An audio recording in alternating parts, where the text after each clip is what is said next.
in se ga vsi zelo veselili in hkrati mogoče tudi malce bali. Namreč poseganje v javni mestni prostor je vedno zelo občutljivo.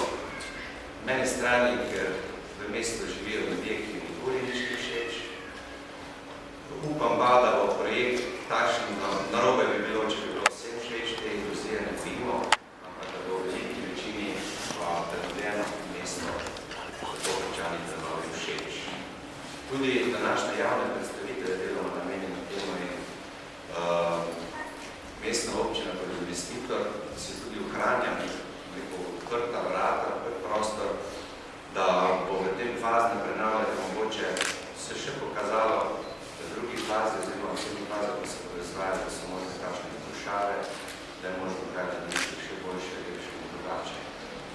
Projekt je tudi finančno zelo zahteven. Mi smo za prvo fazo uspeli tudi znatni delež sofinancirskih sredstev z Evropskega strukturne sklada za regionalni razvoj, sicer tudi 2,5 milijona evrov. Enako pričakujemo in računamo tudi za naslednjo fazo. Se pa s tem seveda prenova, ali pa rečemo revitalizacija, ki je širši pojem mestne grede ne bo končana.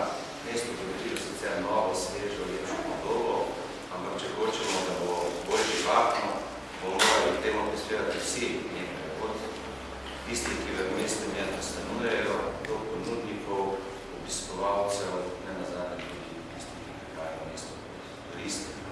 Zato se je tudi mesto vključilo v mestnega marketinga, ki bi naj ravno pomagal pri tovrstnih problemih z nekimi znanji, izkušnjami, z dobrimi praksami, ki so se uveljavili v teh drugih slovenskih mestih. Tudi tam stvari tečejo dobro in verjamem, da bo vse skupaj dalo en dober rezultat, kakršnega si ga verjetno želimo vsi, ki živimo v tem mestu in tudi tisti, ki v mestu prihajajo, da bo staro mesto eno lepo, prijetno, živahno, prijazno